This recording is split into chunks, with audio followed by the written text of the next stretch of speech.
आज पण कुठेतरी आणि परवा पण कुठेतरी हेलिकॉप्टरमधून उतरताना उद्धव ठाकरेंची बॅग तपासली.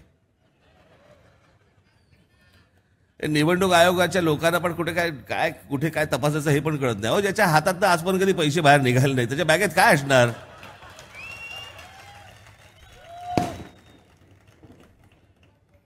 फार फार तर हात रुमाल आणि कोमट पाणी.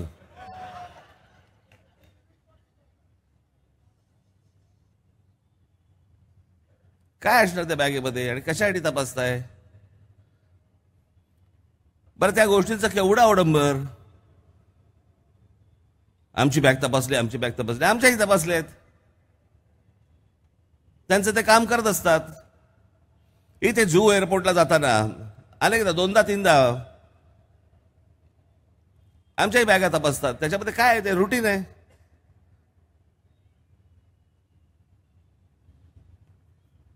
एवढा त्याचा काय तमाशा करायचा? आणि त्याच्यात व्हिडिओ काढतात.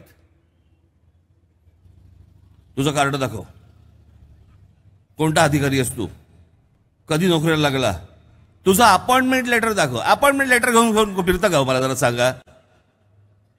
20-25 वर्ष आता तुम्ही नोकरी करता. अनेक जण नोकरी करत असतील याच्यापैकी. कोण खिशामध्ये अपॉइंटमेंट लेटर घेऊन फिरतं? काय विचारायचं हेही माहीत नाही.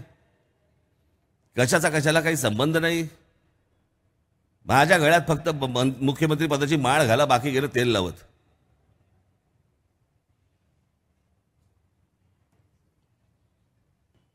आज जो सगळा आखा जो तमाशा करून ठेवलेला आहे ना या लोकांनी, माझ्याही मराठी बांधवांना, भगिनींना, मातांना माझी विनंती आहे की हे सगळं डोळसपणे गेल्या 5 वर्षामध्ये काय काय घडलंय ना. अनेक लोकांना असं वाटतं. आता मी काय होतं, या निवडणुकाच्या सभांमध्ये बऱ्याचदा विषय तेच येतात. पण माझं म्हणणं आहे, मी मुद्दामून तेच काही विषय मी मुद्दामून काही मांडतोय. याचं कारण ते 20 तारखेच्या मतदानापर्यंत तुमच्या डोक्यात फिट बसावेत.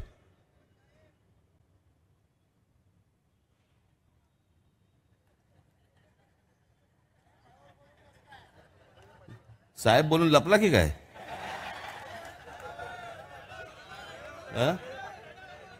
कुठे? अरे माझ्या तोंडावर एवढे. नीट बस रे बाबा. तू भाषण ऐकायला बसलायस का काय वेगळं काही करतोय?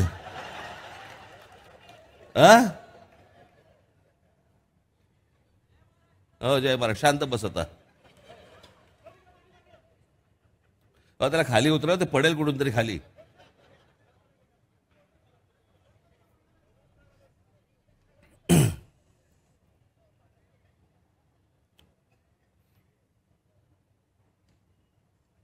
काय बोलू होतो मला आता आठवतं. काय बोलू होतो? तेच विषय. पण ते तुमच्या मनामध्ये त्या शेवटपर्यंत, त्या निवडणुका होईपर्यंत तुमच्या ते आतमध्ये गेले पाहिजेत. आपण लोक अनेक गोष्टी विसरतो. काय झालंय, त्या सध्याच्या सोशल मीडियामुळे ना इतक्या रोजच्या रोज धनाधन बातम्या येत असतात. वेगवेगळे काही फुटेजेस येत असतात. सगळेजण त्या मोबाईलवरती लागलेले असतात. एके दिवशी मी बघितलं असे सगळेजण. म्हटलं काय असं काय होत असेल. नंतर लक्षात आलं डान्स बार बंद झाले. ही सगळी सांगलेली सवय ही मोबाईलवरती आणतायत. पण या सोशल मीडियामुळे इतकं ते रोजच्या रोज तुम्हाला नवीन वेगवेगळ्या गोष्टी येत आहेत की त्याच्यामध्ये अगोदरच्या गोष्टी काय घडल्या आहेत हे आपण विसरून जातो.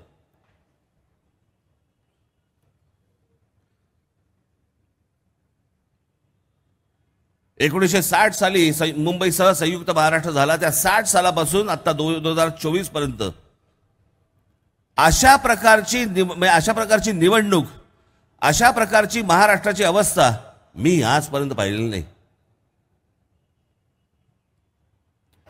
साधारणपणे मला राजकारण समजायला लागलं हा भाग नाहीये, पण राजकारण उमजायला लागलं असा तो जो काळ होता तो साधारणपणे 1975 साल होता की ज्या वेळेला या देशामध्ये आणीबाणी लागली गेली